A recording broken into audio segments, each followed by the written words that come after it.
Why go through life letting others lead you when you can use the greatest psychological secrets to make things go your way?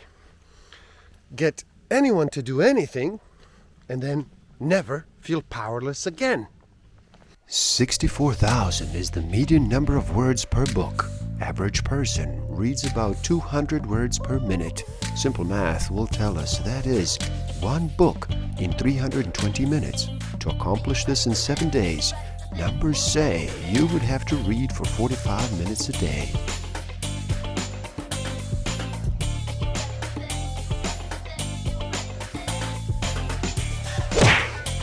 Don't forget to subscribe. Hit that notification button, like, comment, and share. Enjoy. Welcome to the Book of the Week series. Every week, as I read another amazing title, I share it with the world.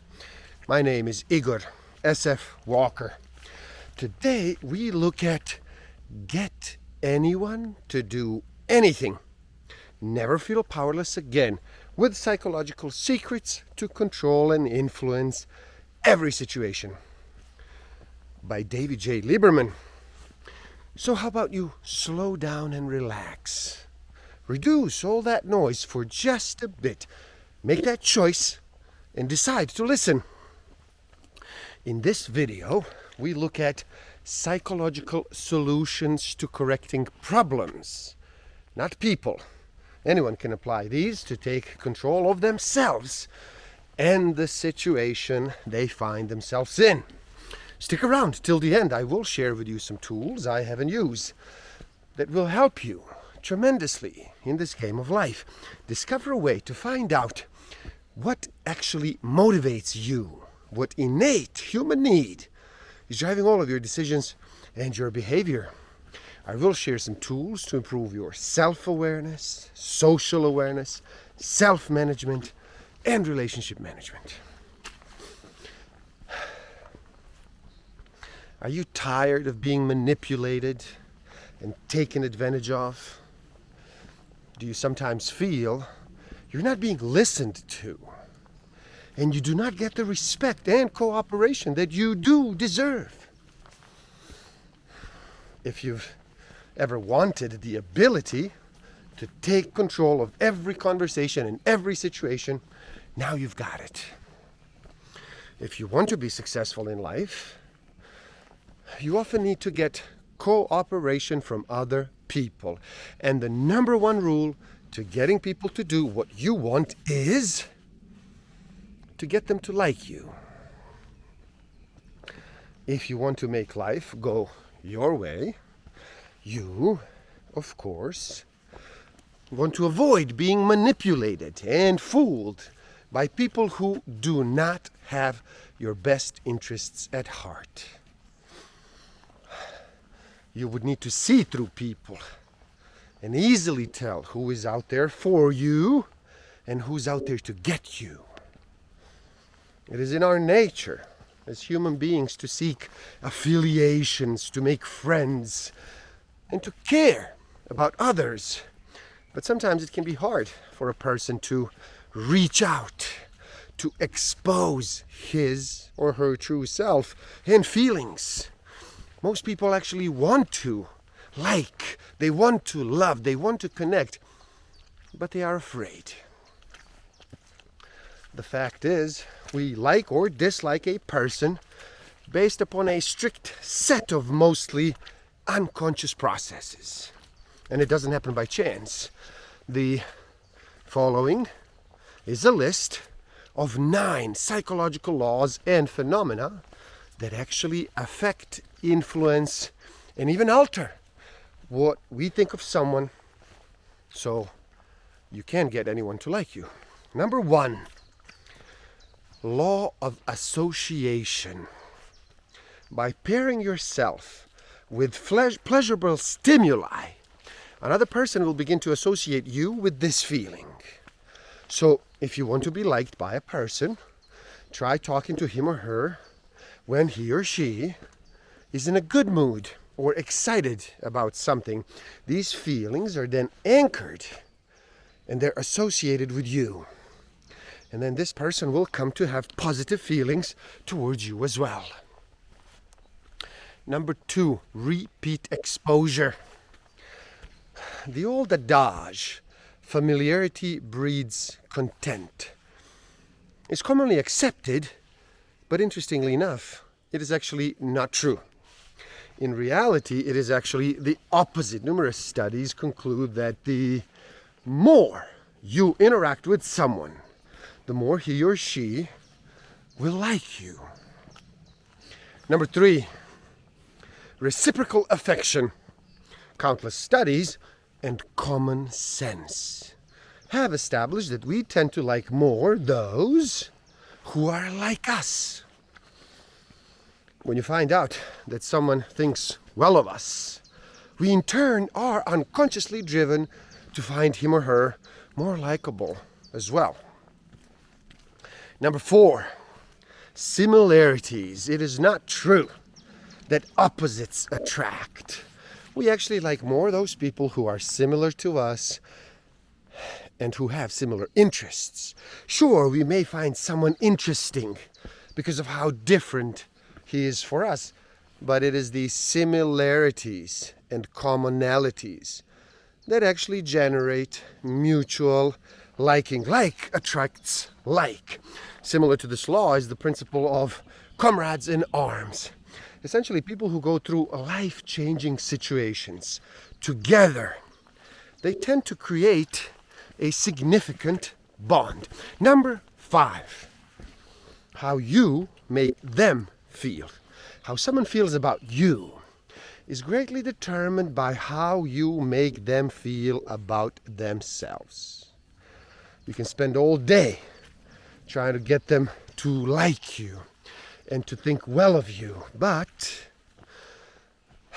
it's how you make them feel when they are around you that makes all the difference.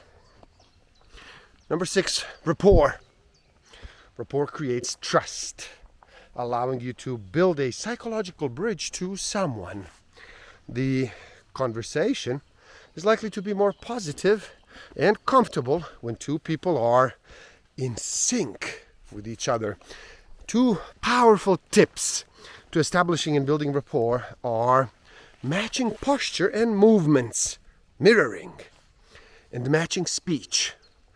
Try to match their rate of speech. When he's speaking in a slow and relaxed tone, you do the same. If she is speaking quickly, then you begin to speak more rapidly. Number 7, helping them out. Studies in human nature show us that people dislike others more after doing them some harm. Now please note that I did not say that we do harm to those whom we dislike. Although this may be true, the point here is that when we do harm to another, either on purpose or by accident, we are then unconsciously driven to dislike them.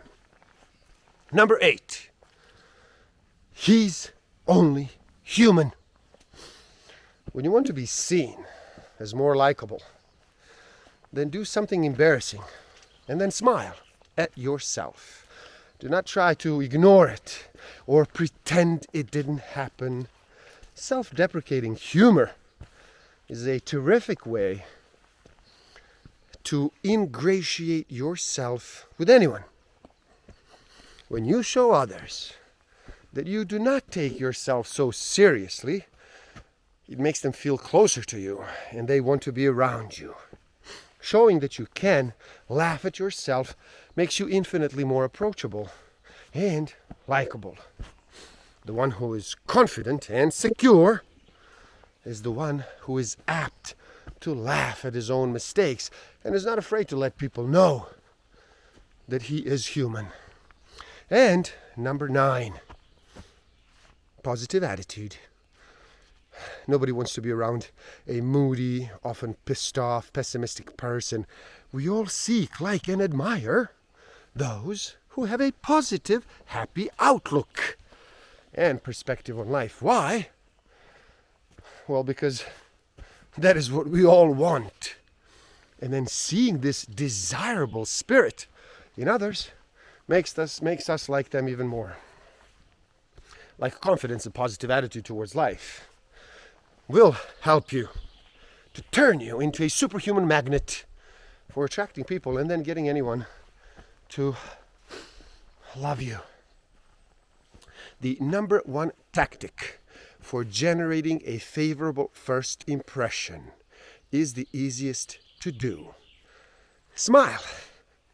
Smiling actually accomplishes four powerful things. It conveys confidence. It conveys happiness and enthusiasm. And most important, it actually shows acceptance. People who do smile are perceived as confident. Because when we are nervous or unsure about ourselves or about our surroundings, we tend not to smile. So, smile. Our first impression of someone is so crucial because everything we see and hear afterwards actually gets filtered through our initial opinion. In effect, you create an image of a person right when you meet him or her, and then you see his or her subsequent behavior through this image. So if you engage the primacy effect and make the initial moment in the first 5 minutes or so the very best, then the rest of your conversation will actually be filtered through that, thereby creating a highly favorable impression. The psychological phenomena of accessibility and priming can dramatically influence how we are initially perceived. Lay the unconscious groundwork prior to the meeting. You hate playing games. I know, me too. But you are playing them anyway. So you might as well win. Whether it's business or personal, the rules are the same to gain the upper hand in any relationship. Here's a paradox you do need to understand. You need to behave with the person you do not like the way you have been behaving with the person you do like, and vice versa. Availability. People want what they cannot have. By consistently making yourself available, you're actually diminishing your value. This is not a trick or a game to play, but actually a function of human behavior. Attraction is not a fixed value. That which is plentiful is often underappreciated, and that which is rare, it's held in high regard, and it's considered valuable.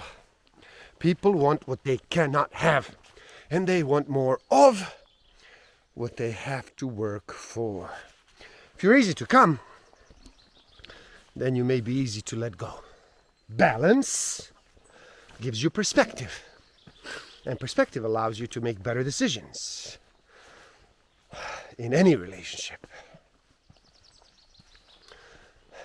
Persons likes you base in part of how you make them feel about themselves. Make them feel good, and they will feel good about you. Here's one of the greatest truths in life. If you do not place a value on yourself, somebody else will. How do you get the best deal, the finest advantage, or the greatest edge in anything? Here's how. Ask for the moon and then settle for the stars. We are attracted to, we do admire and tend to like those who we see in control and secure in themselves. The most important dominant factors that affect mood and our emotional state are smile. This is a universal sign that you're comfortable. And according to several studies, the very act of smiling calms you down. And it actually makes you feel more relaxed. And then the other thing is breath. Breathe.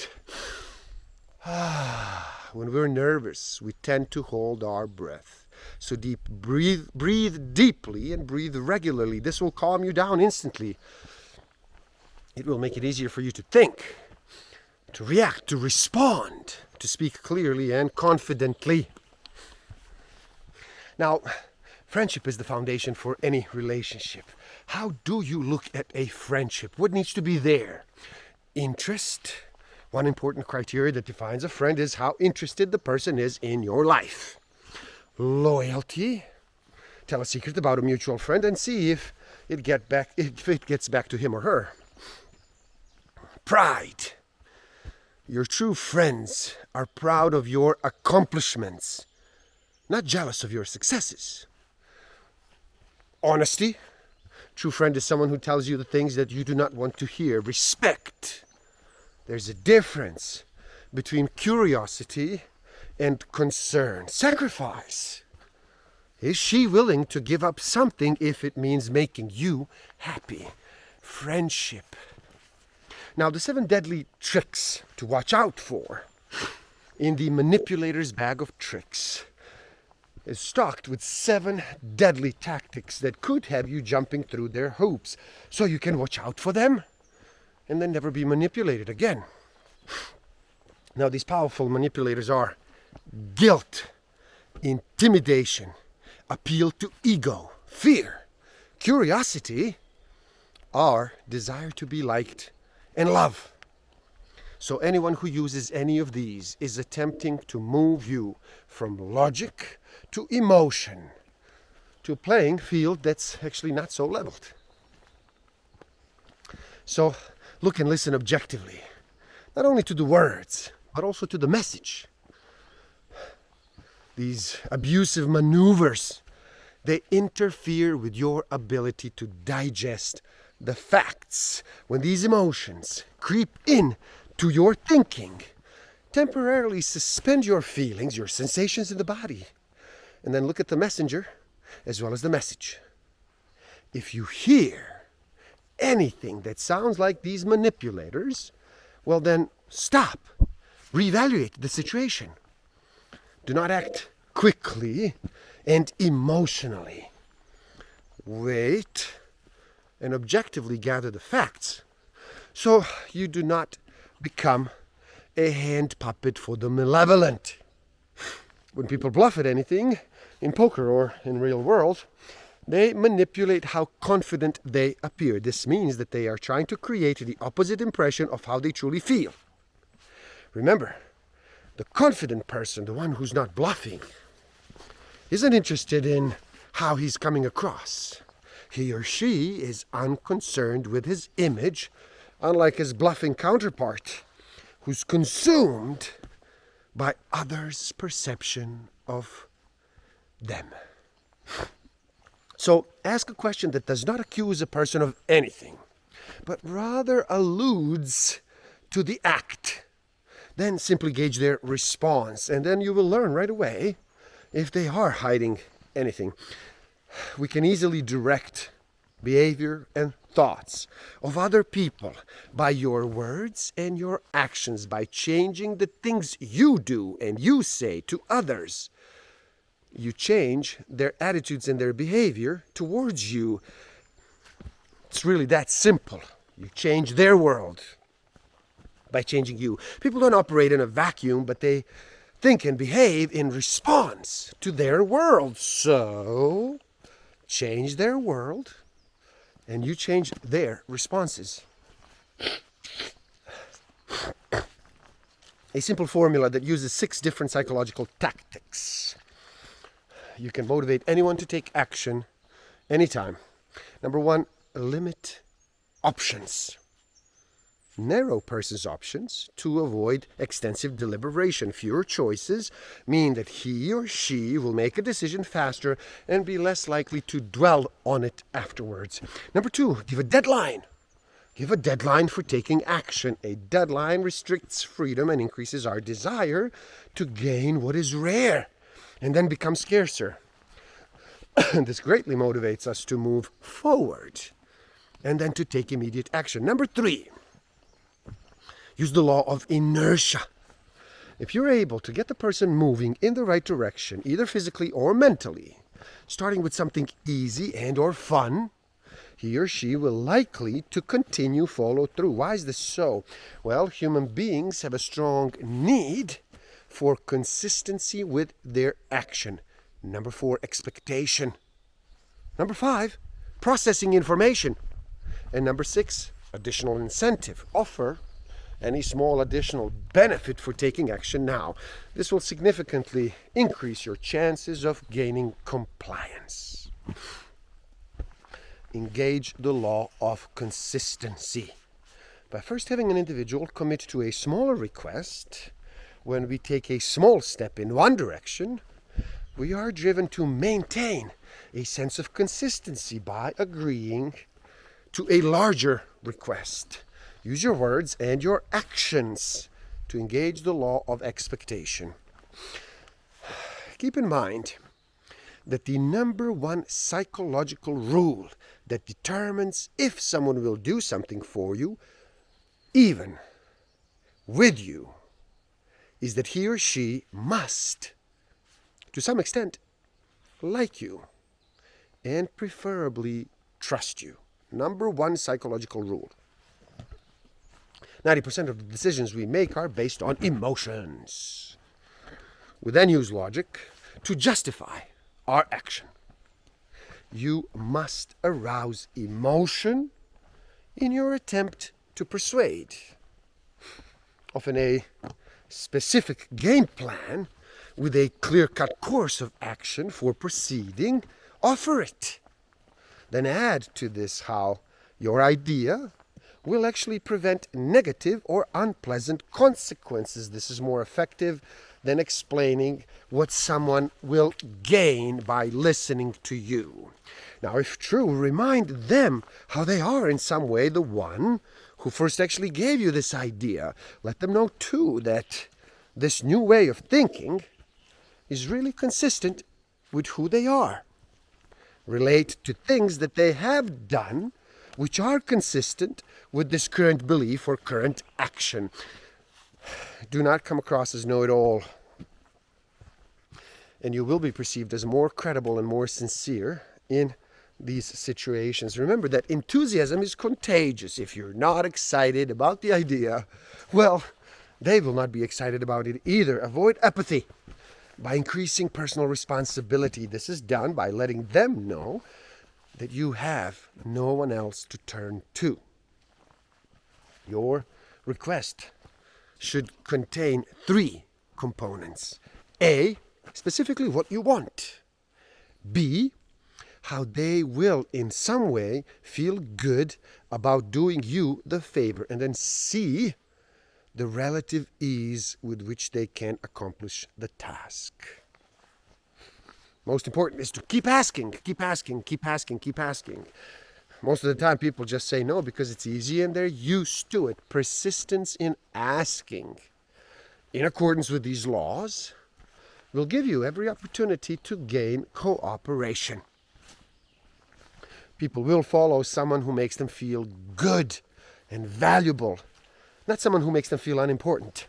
Leaders win the trust and support of the people through their identification with them. So do not set yourself apart from the crowd, but remain one of the people in the crowd. Avoid appearing rigid and dogmatic. In light of new information, a minority that holds to the same position, regardless of the situation, is not as effective as one that demonstrates a degree of flexibility. Do not ask someone to change his or her mind without introducing additional information. The mind, like a group with nothing to occupy it, will actually turn against itself.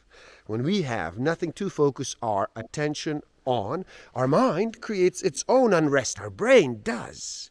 And then fear begins to take root. But as soon as there is something of interest that absorbs our attention, our brain quiets down.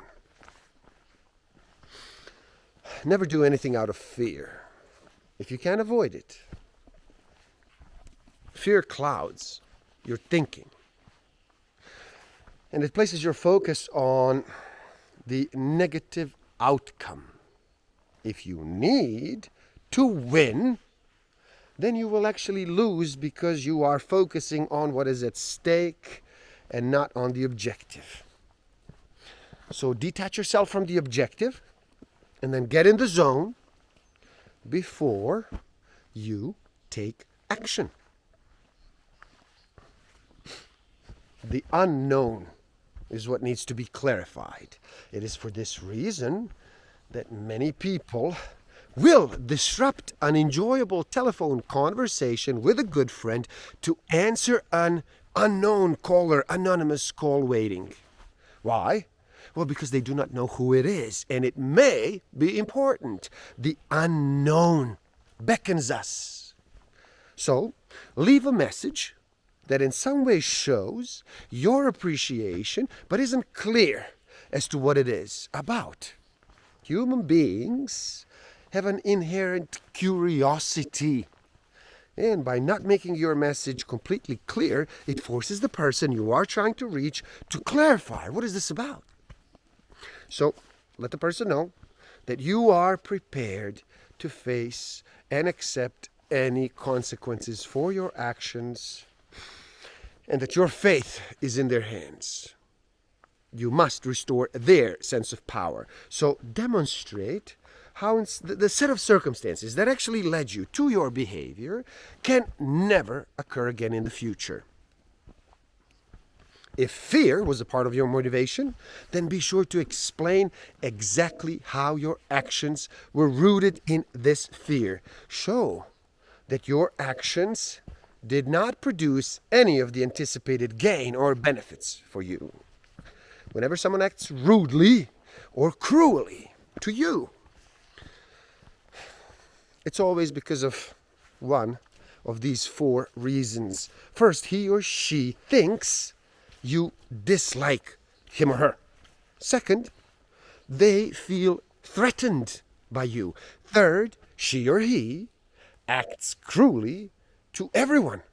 And then fourth, you have given them a reason to dislike you.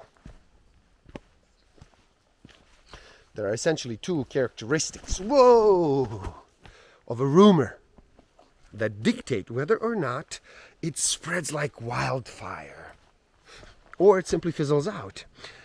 The reasons rumors spread is because they're interesting and they sound believable. And it has been said that a partial truth is more dangerous than a total lie. It is because nobody gossips about what is obviously false and blatantly stupid. But with a grain of truth, it becomes plausible. And that's what makes it interesting to talk about. So listen with an open mind, not just to confirm what you want to hear. Do not ask advice from someone who may be jealous or envious of you and your ideas. Do not ask advice from someone who has any type of stake in the outcome, emotional, financial, or otherwise. Get feedback from a cross-section of people. The more opinions you get, the greater perspective you will have. The best time to criticize is when you are removed from the event. So put time between the event and your critique. Tell the person that you are mentioning this because you do care. Always criticize in private. Criticize the act, not the person, and then offer the solutions. The first rule of an effective debate, argument, or a heated conversation is to never, ever get defensive. The minute you begin to defend yourself against an accusation, you lost. The other big mistake we all make is to accept the person's premise and then argue from that point. Since your objective is not to get defensive, you need to go on the offensive. This way you can defend yourself without getting defensive. So when you are asked a question, do not get defensive and do not argue from her premise. Ask her a question as to why she believes what she does, and then have her argue her point. Answering abstract questions intelligently is nearly impossible.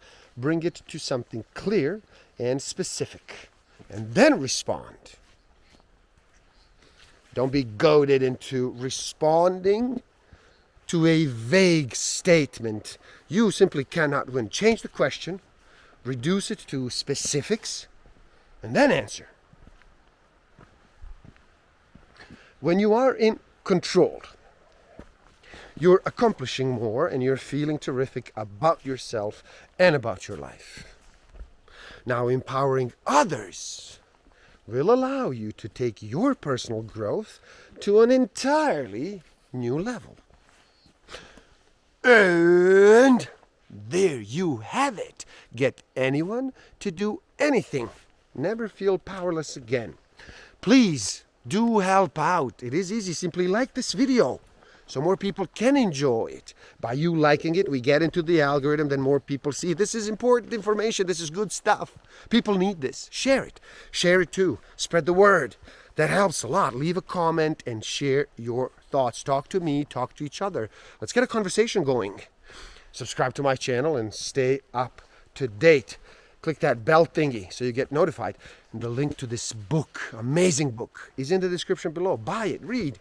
Never stop learning. And then especially learning about yourself and nature. So gift yourself by taking the free human needs test on my website and find out what actually motivates you, what innate human need is driving all of your decisions and your behavior. And if you feel you are ready to improve your self-awareness, social awareness, self-management, and relationship management even further, then do check out my Master of Life Awareness program. The links are in the description below. Thank you. Love and respect.